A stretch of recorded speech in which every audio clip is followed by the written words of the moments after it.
Assalamualaikum warahmatullahi wabarakatuh. Semoga kita selalu berada di dalam lindungan Allah Subhanahu wa Ta'ala, supaya kita terhindar dari berbagai macam mara bahaya yang tengah terjadi akhir-akhir ini. Yang terhormat Ibu Neng Yani Nurhayani SHMH, juga Bapak Dian Rahmat Gumelar SHMH, selaku dosen mata kuliah Pengantar Hukum Indonesia semester 2 jurusan Ilmu Hukum Universitas Islam Negeri Sunan Gunung Jati Bandung. Oh ya, sebelumnya perkenalkan, nama saya Munawar Muhammad Hendriawan, mahasiswa jurusan Ilmu Hukum semester 2 Universitas Islam Negeri Sunan Gunung Jati Bandung, kelas Ilmu Hukum B, dengan nomor induk mahasiswa 1193050089. Nah, langsung saja di sini saya akan memaparkan materi mengenai lembaga peradilan di Indonesia. Untuk itu saya mulai pemaparan materinya sekarang.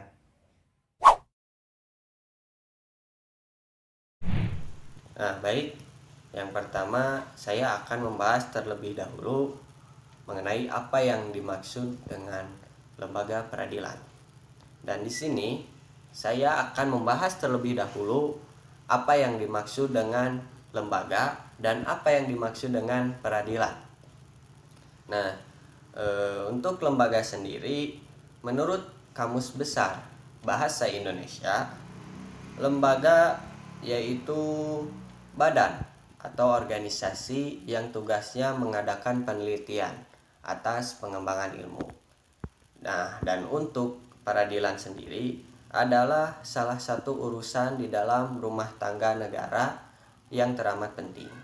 Bagaimanapun baiknya, segala peraturan hukum yang diciptakan di dalam suatu negara guna menjamin keselamatan masyarakat dan yang menjamin kepada tercapainya kesejahteraan rakyat, peraturan-peraturan itu akan memberikan faedah apabila tidak ada suatu tahapan, dalam hal ini instansi, yang harus memberikan isi dan kekuatan kepada kaidah-kaidah hukum yang diletakkan dalam undang-undang dan peraturan-peraturan hukum lainnya.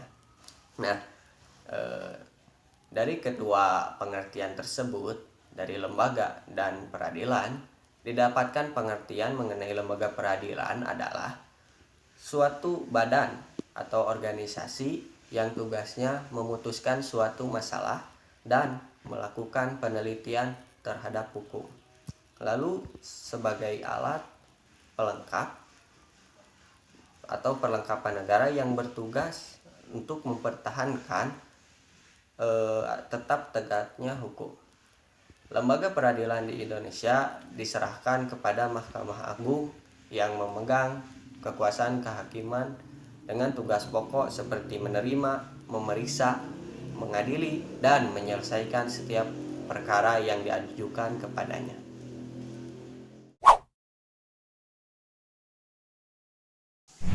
Nah, lalu berikutnya, terdapat macam-macam lembaga peradilan di Indonesia. Ada Mahkamah Agung, Mahkamah Konstitusi, Komisi Yudisial, Peradilan Umum, Peradilan Agama, Peradilan Militer, dan terakhir Peradilan Tata Usaha Negara. Baik, yang pertama saya akan menjelaskan mengenai Mahkamah Agung atau sering kita singkat MA. Mahkamah Agung adalah lembaga tinggi negara dalam sistem ketatanegaraan Republik Indonesia yang merupakan pemegang kekuasaan kehakiman bersama-sama dengan Mahkamah Konstitusi dan bebas dari pengaruh cabang-cabang kekuasaan lainnya. Mahkamah Agung membawahi badan peradilan dalam lingkungan peradilan umum, dalam lingkungan peradilan agama, dalam lingkungan peradilan militer, dan dalam lingkungan peradilan tata usaha negara. Nah, lalu setelah Mahkamah Agung ada Mahkamah Konstitusi atau sering bisa kita singkat MK. Mahkamah Konstitusi adalah salah satu kekuasaan kehakiman di Indonesia sesuai dengan Undang-Undang Dasar 1945 perubahan ketiga. Kekuasaan kehakiman di Indonesia dilakukan oleh Mahkamah Agung dan Mahkamah Konstitusi.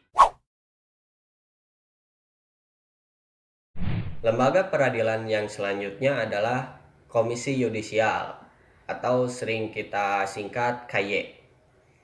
Komisi Yudisial terbentuk berdasarkan Undang-Undang Nomor 22 Tahun 2004. Menurut undang-undang ini, Komisi Yudisial merupakan lembaga negara yang bersifat mandiri. Dalam melaksanakan wewenangnya, Komisi Yudisial bebas dari campur tangan atau pengaruh kekuasaan yang lain. Komisi Yudisial terdiri atas pimpinan dan anggota yang berjumlah 7 orang. Mereka berasal dari mantan hakim, praktisi hukum, akademisi hukum, dan anggota masyarakat. Komisi Yudisial berwenang untuk mengusulkan pengangkatan hakim agung. Selain itu, lembaga ini juga berwenang untuk menjaga adanya penegakan kehormatan, keluhuran martabat, serta perilaku hakim. Nah, lembaga peradilan yang selanjutnya adalah peradilan umum yang terdapat dalam Undang-Undang Nomor 2 Tahun 1986. Peradilan umum memeriksa dan memutuskan perkara tingkat pertama dari segala perkara perdata dan pidana sipil untuk semua golongan penduduk. Dalam hal ini, warga negara dan warga negara asing. Pengadilan negeri memiliki kedudukan di daerah tingkat 2 atau yang setingkat. Perkara-perkara yang diselesaikan oleh hakim yang dibantu oleh panitera. Dari setiap pengadilan negeri ditempatkan kejaksaan negeri sebagai alat dari pemerintah dalam menetapkan sebagai penuntut umum dalam perkara pidana terhadap si pelanggar hukum. Tetapi dalam perkara perdata, kejaksaan negeri tidak ikut campur atau tidak dilibatkan.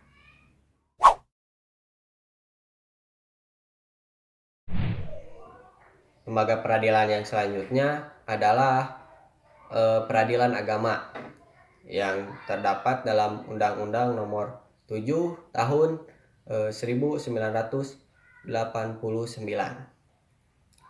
Peradilan agama memeriksa dan memutuskan perkara-perkara yang terjadi bagi umat Islam yang biasanya berkaitan dengan pernikahan, nakah, waris, rujuk, tarak, atau perceraian, dan yang lain-lain. Dalam hal tersebut, dianggap perlu dalam putusan pengadilan agama yang dinyatakan dapat berlaku di pengadilan negeri. Keberadaan peradilan agama diatur dalam Undang-Undang Nomor 3 Tahun 2006 tentang perubahan atas Undang-Undang Nomor 7 Tahun 1989 tentang peradilan agama.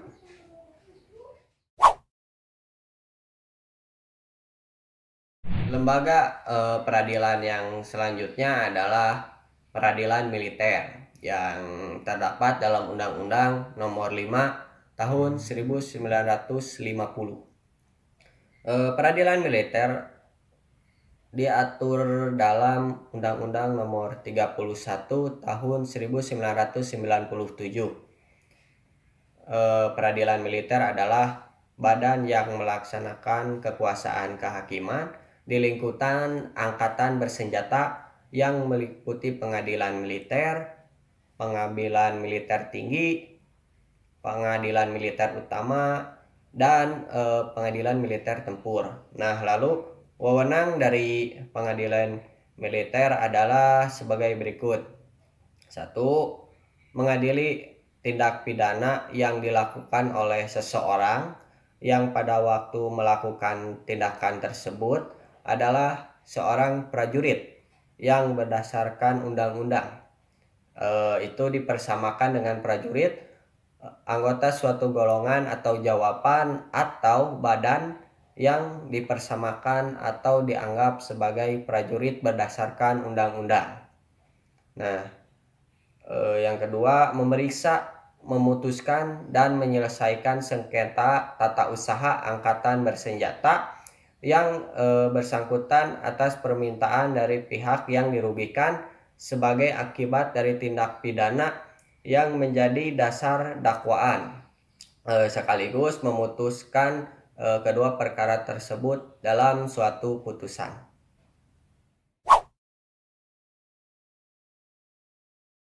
Nah, lalu sekarang lembaga peradilan yang terakhir adalah Peradilan Tata Usaha Negara yang terdapat dalam Undang-Undang Nomor 5 Tahun 1986.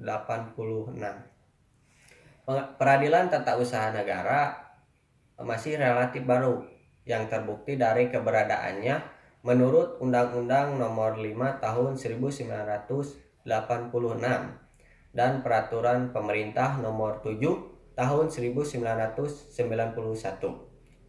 Pengadilan Tata Usaha Negara sendiri adalah badan yang berwenang dalam memeriksa dan memutuskan semua persengketaan tata usaha negara yang timbul akibat dikeluarkannya keputusan tata usaha negara. Keputusan Pengadilan Tata Usaha Negara merupakan ketetapan yang tertulis yang berisi tindakan hukum Badan Tata Usaha Negara menurut peraturan perundang-undangan yang berlaku dengan menimbulkan akibat hukum bagi seseorang atau badan hukum.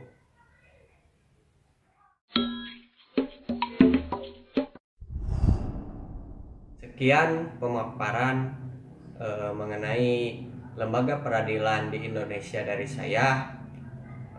Mungkin apabila ada kekurangan dan kesalahan, mohon kepada yang terhormat Ibu Neng Yani Nurhayani SHMH, juga Bapak Dian Rahmat Gumeral SHMH untuk mengkoreksinya supaya kedepannya bisa lebih baik lagi. Mungkin saya tutup. Wabillahi taufiq wal hidayah wal inayah. Wassalamualaikum warahmatullahi wabarakatuh.